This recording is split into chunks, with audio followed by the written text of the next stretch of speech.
فرعون، فرعون، فر کہتے ہیں سورج کو قبطیہ میں، اور عون کہتے ہیں پوجے کو، کیونکہ یہ خود سورج پرست تھا۔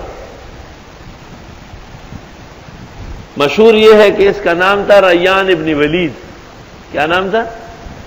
لیکن استاد محترم امام التاریخ و تفسیر حضرت مولانا لطف اللہ صاحب رحمۃ اللہ علیہ آلوسی وغیرہ کا مذاق اڑاتے تھے اور کہتے تھے یہ دکل بولیان سے کمزوری خبر گئی، دادا سے خبر گئی، اور فرماتے تھے کہ ریان ابن ولید یہ تو عربی نام ہے، کہ قبطیہ بتاؤ۔ تو پھر قدیم نقشہ مصر میں دکھاتے تھے کہ فرعون کیا نام تھا؟ توط نامور، توط نامور۔ ہمارے استاذ کو علم عربی میں اور تاریخ میں اتنی مہارت تھی کہ جب حضرت بنوری نے معارف سنن لکھی تو سب سے پہلے ان کو پیش کر دی کہ اس کی عربی ٹھیک کر دو۔ حضرت نے ایک جائزہ بھیجا اور بغیر مباحثہ کے اس کو نقل کیا، ٹھیک کیا۔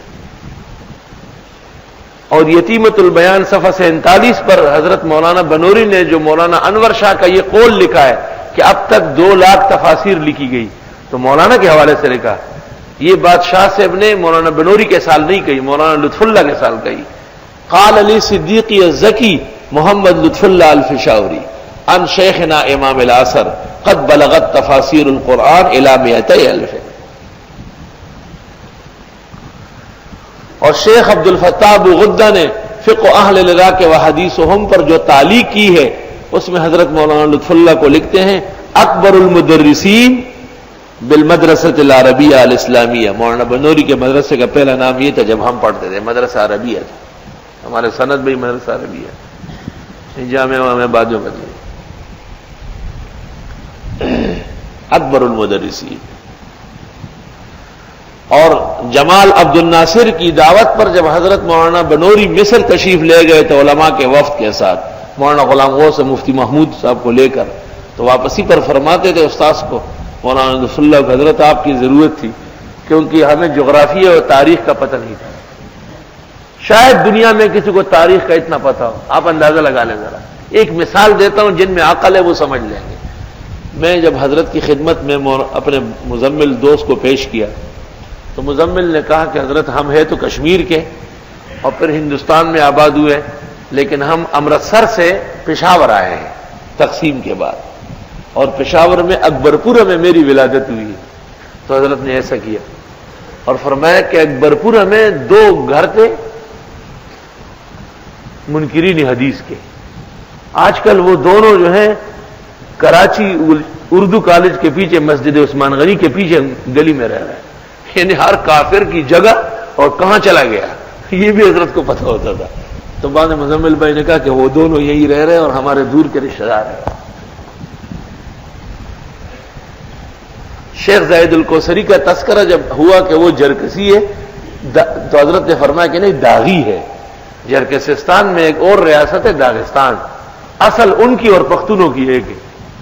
یہ اصل میں حضرت شیخ زاہد الکوثری جرکسی نہیں بلکہ داغی ہے، داغستان کے باشندے ہیں۔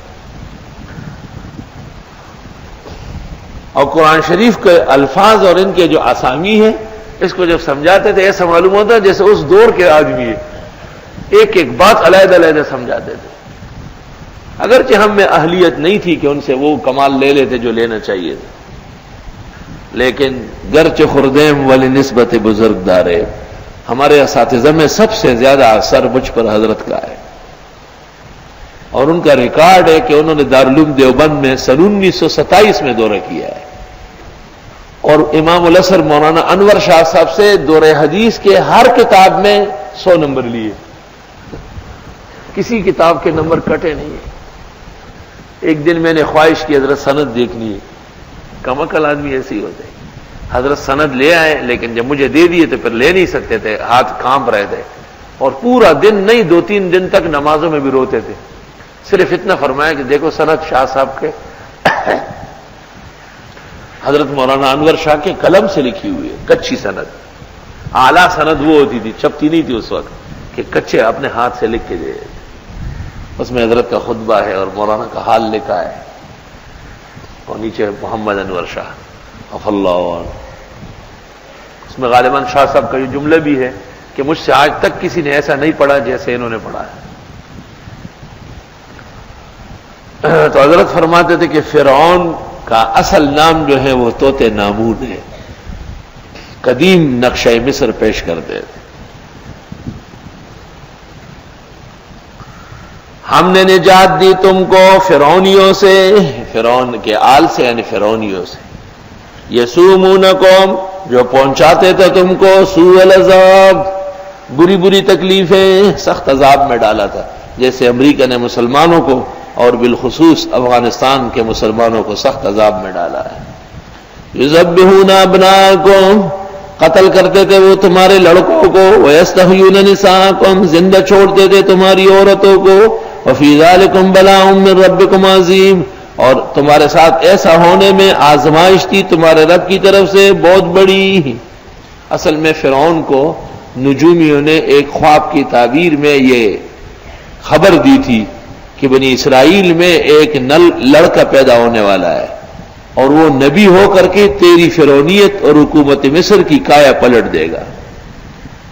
تو اس نے حکم دے دیا کہ بنی اسرائیل کے ہاں لڑکا نہ چھوڑا جائے، جتنے بچے پیدا ہو رہے ان کو قتل کر دیے گئے. جس سال یہ حکم نہیں آیا اس سال حضرت ہارون پیدا ہوئے، اور جس سال یہ حکم آیا اس سال حضرت موسیٰ پیدا ہوئے. موسیٰ علیہ السلام جب پیدا ہوئے تو ان کی ماں کو بہت زیادہ خوف ہوا، اور حضرت موسیٰ کا چہرہ دیکھ کر کے بہت زیادہ شفقت ویسی ماں کو ہوتی ہے. ابن العربی مالکی نے فصوص حکم میں لکھا ہے کہ حضرت موسیٰ علیہ السلام کے پیشانی میں اللہ تعالیٰ نے ایک نور ڈالا تھا، جو اس کو دیکھ لیتا تھا وہ گرویدہ ہو جاتا تھا، عاشق ہو جاتا تھا. میں نے اپنے زمانے میں ایسا شخص مولانا مفتی محمود صاحب کو دیکھا ہے، بالکل کٹر مخالف، بدترین دشمن، لیکن جب حضرت کے ساتھ مل بیٹھتا تھا تو پھر وہ ایسا ہی تابعدار ہوتا جیسے ہم ہوتے تھے. بالکل یہ ولی خان اور یہ سارے لوگ میں دیکھتا تھا حضرت کے جوتے ہاتھ میں لے کے بھاگتے تھے پیچھے.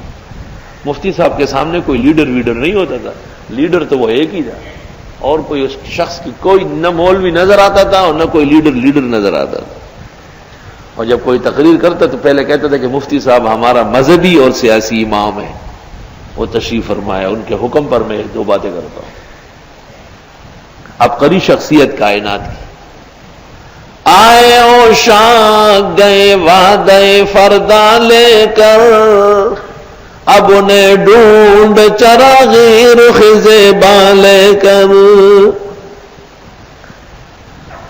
تو اللہ تعالیٰ نے تم کو نجات دے دی. مطلب یہ ہے کہ فرعون کا یہ ظلم و ستم بھی ایک دن ختم ہو گیا.